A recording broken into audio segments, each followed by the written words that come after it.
Okay, opponent is 1550. Let's do Sicilian Defense. My strongest opening. Anytime they do this bishop opening, I automatically do this variation. When they bring the knight out, though, you can't quite do it right away. So oftentimes this pawn has to come here. Yeah, I think I have to do it like this. And then we're going to go knight out, bishop, castle. In Sicilian, whenever they challenge, you pretty much always take. They're going to take, but do I need to play this? Can I let them take? Can I let them come here? Let's just keep developing. Take. Okay, I'm thinking too long. I violated my 15-second rule there, but it's okay. I'm a little rusty on this sort of position in the Sicilian, so.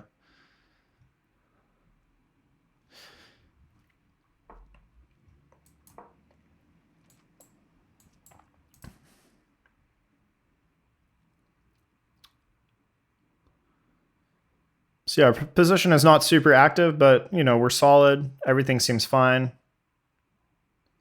We just want to castle and bring the rook into the game. Okay, which way do we recapture here?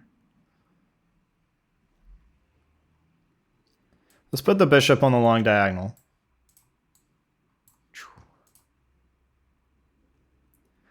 They can force the trade if they want. But yeah, we just want to castle, just play simple here. If they push, we take. Okay, so they're going to bring a rook to this file, put some pressure here. We're just going to castle. The problem with putting the queen on c7 is that this knight jump can be annoying sometimes. So if they go rook over, I think maybe let's play a6 here. Ooh, but they can go pawn in. Can we ignore? Maybe we need to... Let's antagonize this bishop.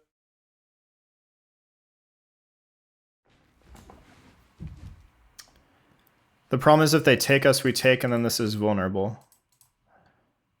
Take push.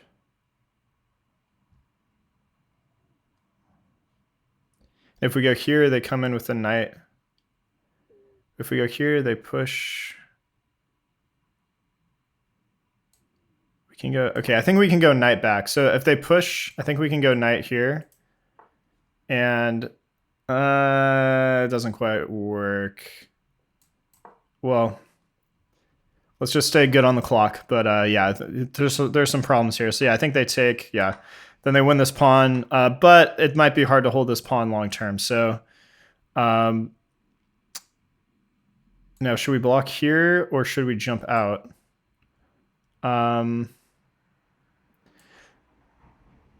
Let's jump out. I'm not sure if this is right or not, but I also need to be careful of a sack here at some moment, and then like, you know, queen takes. So this is a little delicate.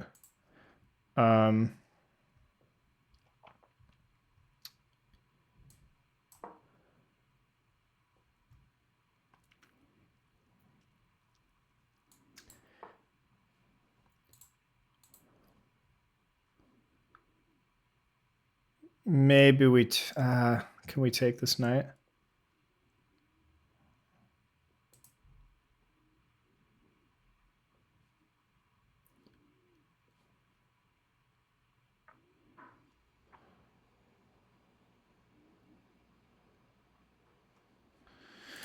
Thinking too long. I want to trade this knight off, so this is why I did this, because otherwise this I can never really like. It might be hard to take this pawn long term if I like trade this way.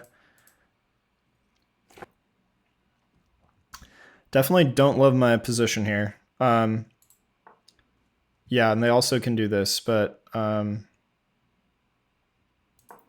we can step up here and then maybe evacuate out this way. I guess I can also try and trade off the knight that way. So also later we might have a check here. We don't right now because of the knight.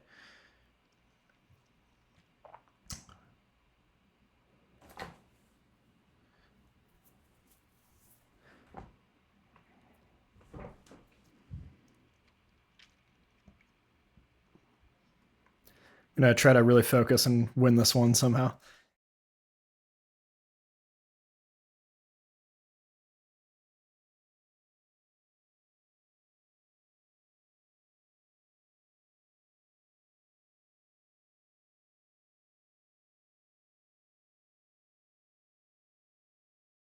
Yeah, I mean, that took way too long on that move, I think.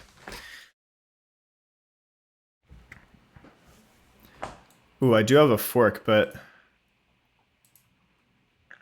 well, I could go queen, check, move, takes. Okay, I think this works. Let's go for this. And yeah, we win material here. So we could take any one of these three. I mean, rook is best material-wise. Okay, let's take the rook. Let's take the, oh, and then I could take the knight, and then I could take the pawn, but then they take my pawn, but it's okay. We need to get, but I can't because of their rook. Oh, man. Okay, well, let's put these on dark squares. They can come after this, but we're really in trouble now because of their bishop is going to be really annoying in a second.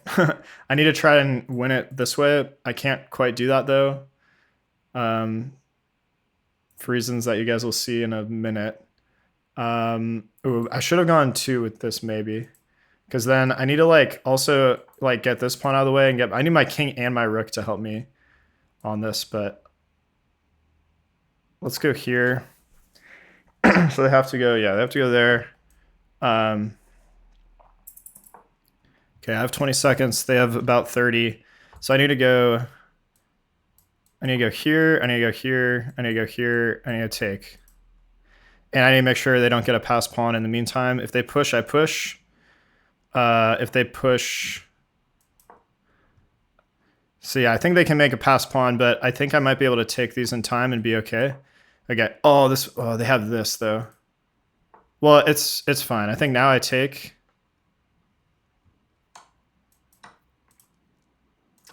oh, man, I don't know. Who's winning here?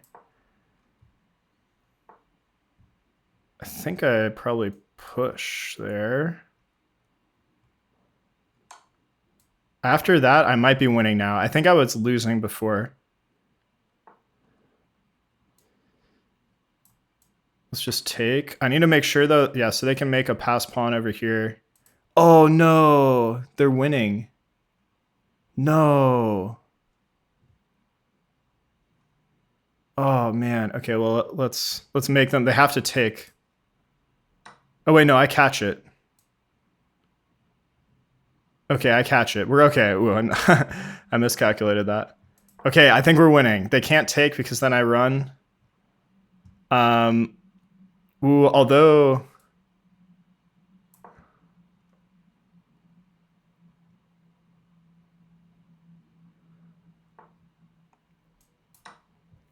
I can't really leave. It might be a draw, actually, because I can't really leave this. I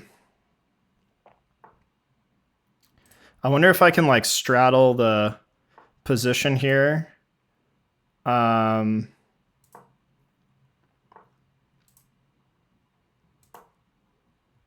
if they push, I'm still in time to catch their pawn. I might need to it's called triangulation.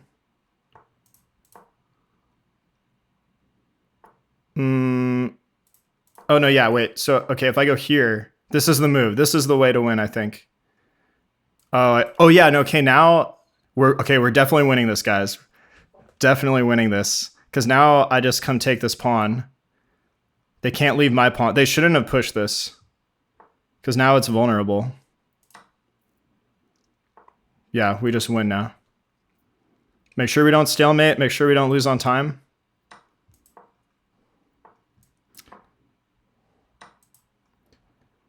Let's go here. It's not stalemate. We defend our pawn. We're going to make another queen.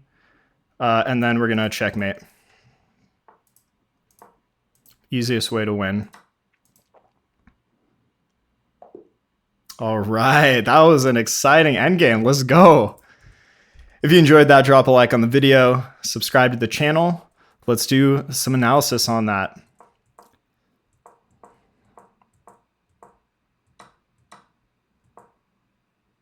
So yeah, in this position, what was the move? So knight f6 is good. Bishop bishop e7, bishop d7. So these are all moves. Yeah,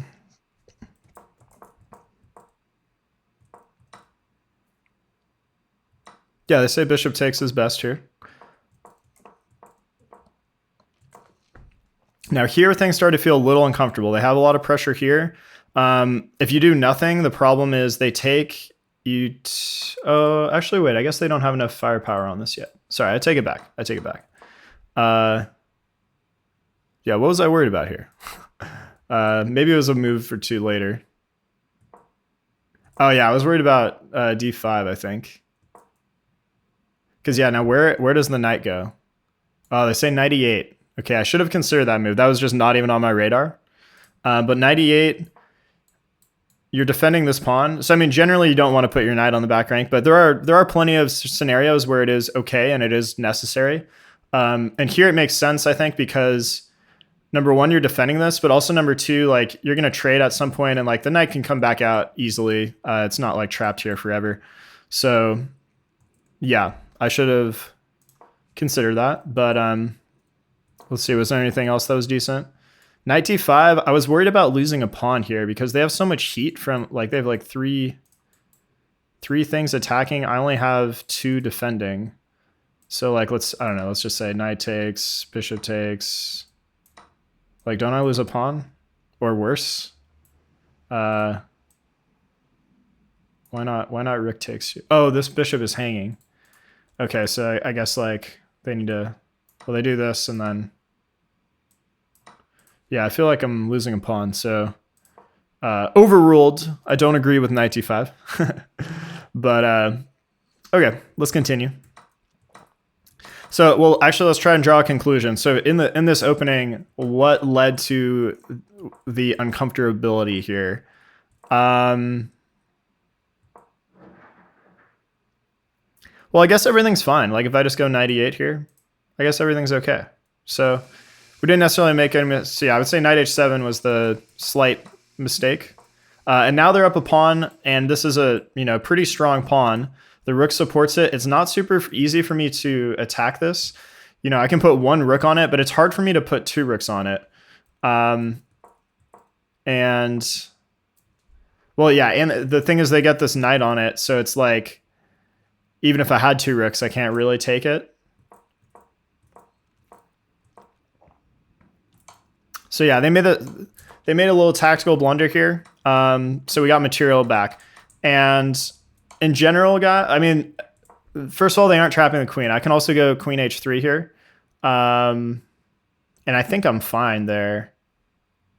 So let's just see.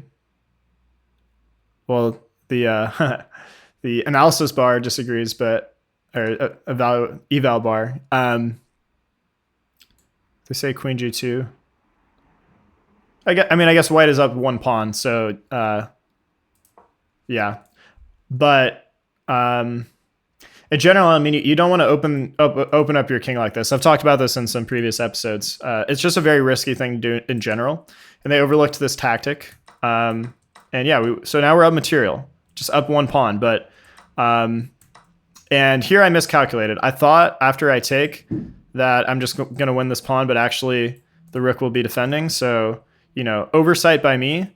Oh, why didn't I go? I should have gone rook d7 here, because I could have defended this and prepared myself to stack, and we prevent the bishop from coming in.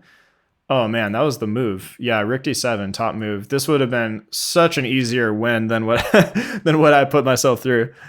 Oh man. Okay. Well, didn't see it. Yeah, here now is very uncomfortable, but yeah, we got there eventually. It was dicey for sure. I also don't know if they should have done this, because in some endgames you want to have, it's called reserve tempi or reserve moves in the back, so that you don't get in what's called suksavonk. I don't know if you've heard of that, but there are positions where you can put your opponent in a position where it's their move, but like every move makes their position worse, and they basically crumble because they have to move, which kind of happened later in this game, I think. We'll take a look.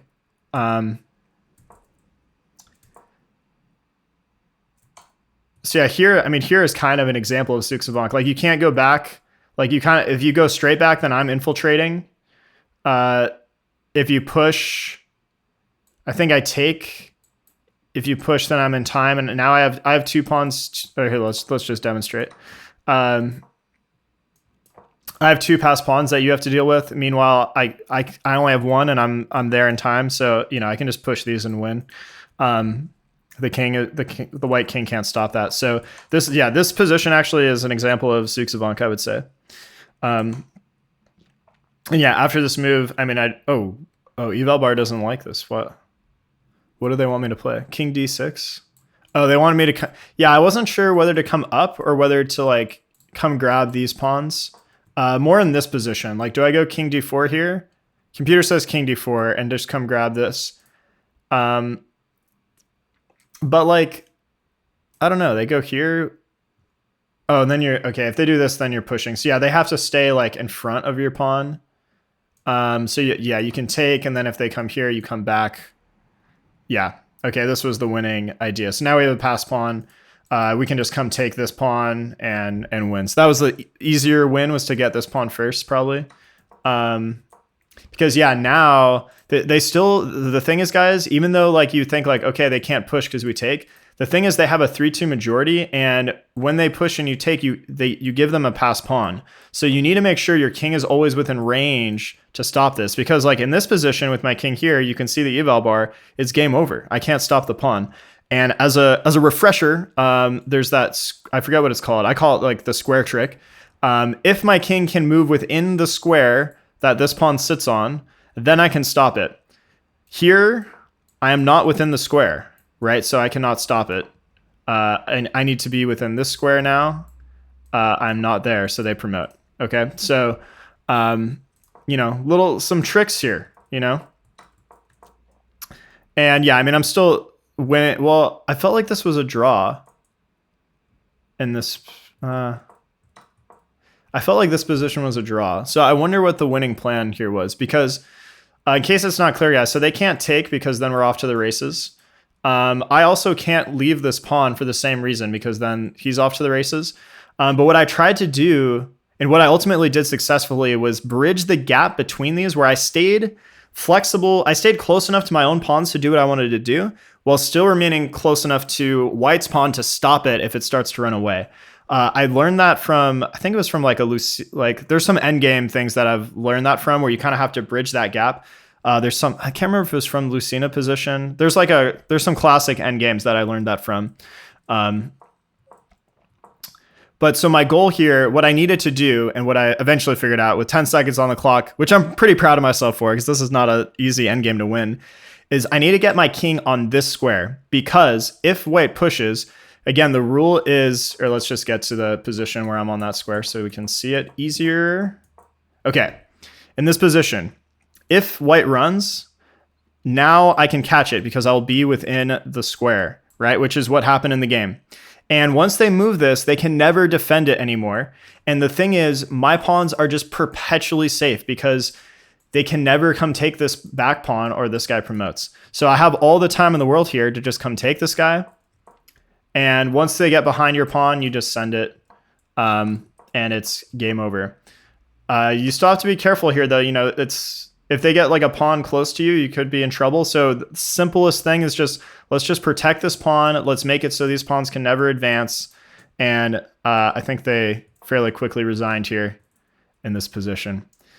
So that's it for tonight. Those were 2 pretty exciting games. I feel the momentum coming back. We are 1598. We're so close to 1600, on our way back to 1700. Thanks a lot, guys, for joining me on the journey. I'll see you in the next one.